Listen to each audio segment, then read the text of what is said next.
ఓం నమ శివాయ శ్రీమాత్రే నమః.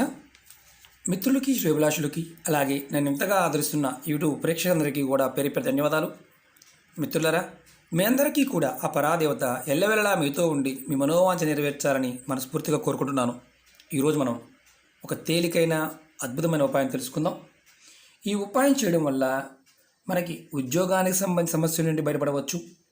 అలాగే చాలామంది అక్క చెల్లెళ్ళు మిత్రులు ఇల్లు అమ్మాలనుకుంటున్నాం గురువుగారు, ఇల్లు అమ్ముడుపోవడం లేదు, మంచి రేట్ రావడం లేదు అని చాలామంది అడుగుతూ ఉన్నారు. ఈ ఉపాయం చేయడం వల్ల మీకు ఆ సమస్య నుంచి కూడా బయటపడతారు.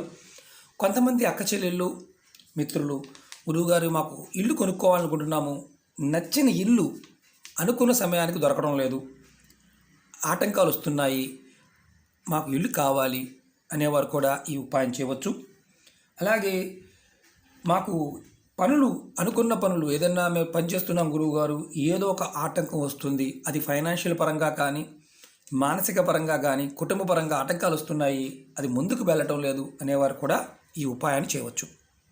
అలాగే వైవాహిక జీవితంలో అనేక రకాలైన సమస్యలు ఇబ్బందులు పడుతున్న వారు కూడా ఈ ఉపాయం చేయవచ్చు. అంటే కుటుంబంలో ఎప్పుడు ఏదో ఒక గొడవ, అంటే మనం సంబంధం లేని విషయాల వల్ల కూడా కుటుంబంలో గొడవలు వస్తున్నాయంటే మనకి జాతకంలో కుజుడు నీచంగా ఉన్నాడని అర్థం. ఎవరైతే ఇలాంటి సమస్యతో బాధపడుతున్నారో వారు కూడా ఈ ఉపాయాన్ని చేయవచ్చు. అలాగే వివాహం త్వరగా అవ్వాలి అనుకునేవారు కూడా ఈ ఉపాయాన్ని చేయవచ్చు. అంటే ఏంటంటే మనకి కుజుడు జాతకంలో నీచంగా ఉన్న నీచగ్రహాలతో ఉన్న మనకి జాతకంలో ఇబ్బందులు అనేవి వస్తాయి. మనం చాలామంది కుజబలం పెంచుకోవడానికి జపాలు చేస్తూ ఉంటాం, పూజలు చేస్తూ ఉంటాం, కందులు దానంగా ఇస్తూ ఉంటాం.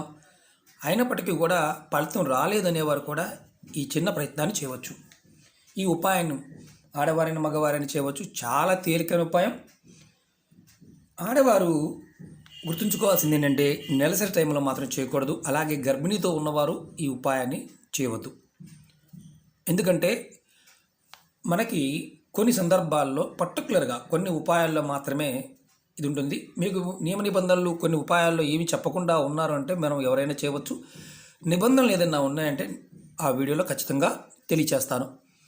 అలాగే ఈ పదార్థం బెల్లానికి అద్భుతమైన శక్తి ఉంది. మనకి అనేక తంత్రమంత్ర ప్రయోగాలు, వశీకరణ ప్రయోగాలకు బెల్లాన్ని వాడుతూ ఉంటాం. బెల్లం ఆయుర్వేద పరంగా కూడా చాలా అద్భుతమైన శక్తి కలిగింది. బెల్లాన్ని మనం చాలా పవిత్రమైన వస్తువుగా కూడా చూస్తూ ఉంటాం. ఎందుకంటే నైవేద్యంగా కూడా మనం వాడుతూ ఉంటాం. ఎవరైతే పరిపూర్ణమైన నమ్మకం విశ్వాసంతో ఈ చిన్న ప్రయత్నం చేస్తారో వారికి మనం ఇంతకుముందు చెప్పుకున్న సమస్యల నుంచి బయటపడడానికి అవకాశాలు ఉంటాయి. అలాగే మీకు ఈ వీడియో నచ్చినట్లయితే లైక్ చేయండి. కొత్తగా చూసేవారు ఛానల్ని సబ్స్క్రైబ్ చేసుకోండి. అలాగే 10 మంది మిత్రులకి షేర్ చేయండి. పక్కనే ఉన్న గంట సింబల్ని కూడా యాక్టివేట్ చేసుకోండి. నేను చేసే ప్రతి వీడియో మీకు నోటిఫికేషన్ వస్తుంది.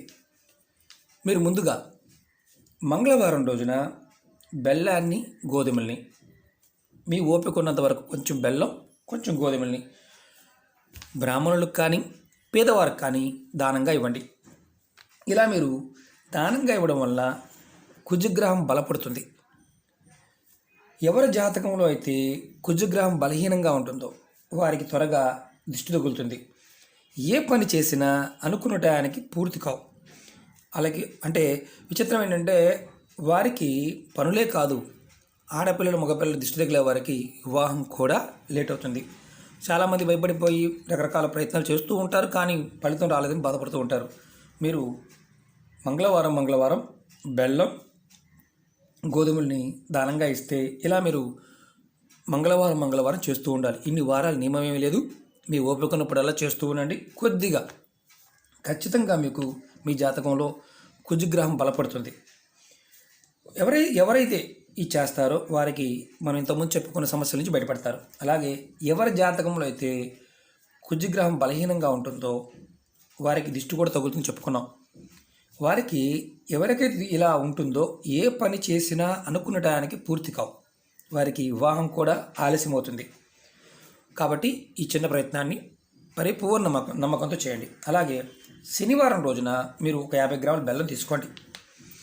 పాత బెల్లం అయితే చాలా మంచిది. ఏదైనా ఖాళీ ప్రదేశానికి వెళ్ళండి, జనాలు తిరిగే ప్రదేశం కాకుండా ఉండాలి. అక్కడ గొయ్యి తీసి దాంట్లో ఈ బెల్లాన్ని పాతి పెట్టండి. ఆ పైన మట్టి కప్పేయండి.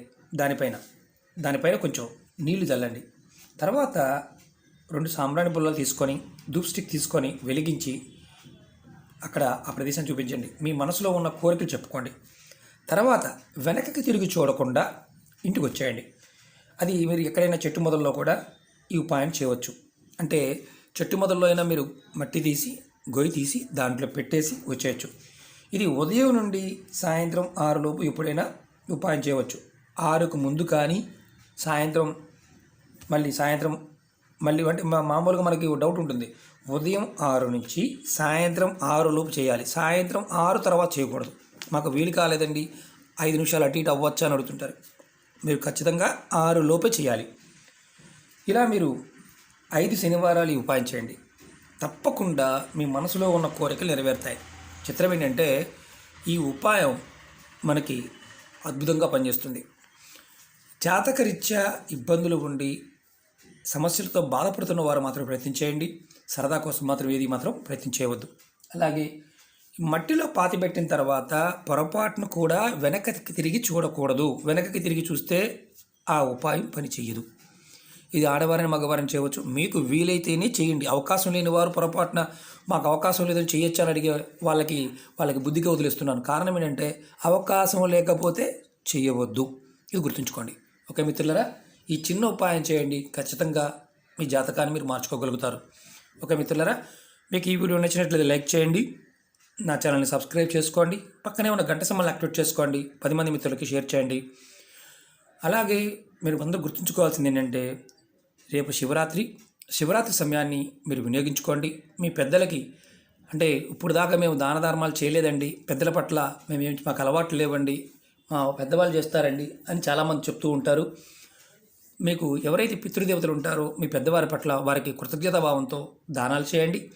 వీలైనంత వరకు మీకు చాలా కష్టాలు అంటే నష్టాలు, కష్టాలు, ఆర్థిక ఇబ్బందులు ఇలాంటి వాటి నుండి మీరు బయటపడాలంటే రేపు శివరాత్రిని మీరు వినియోగించుకోండి. ఖచ్చితంగా మీకు పెద్దల యొక్క ఆశీర్వాద బలం లభిస్తే మీరు అనుకున్న పనులు త్వరగా పూర్తవుతాయి. మనం చాలామంది అంటూ ఉంటారు, ఎన్ని పూజలు చేసినా మాకు కలిసి రావడం లేదు, ఎన్ని ప్రయోగాలు చేసినా కలిసి రావడం లేదు, ఏది అవడం లేదు అనేవారికి బలంగా గుర్తుంచుకోండి, మీకు పితృశాపాలు ఉన్నాయని అర్థం. పెద్దల యొక్క అనుగ్రహం ఉంటే ఖచ్చితంగా మనకి మార్పు వస్తుంది. వారి పట్ల కృతజ్ఞతాభావాన్ని మనం కలిగి ఉండాలి. భగవంతుడి పట్ల ఎలాగైతే మనం పూజ చేస్తున్నామో మన పెద్దల పట్ల కూడా ఆ కృతజ్ఞతాభావాన్ని చూపించాలి.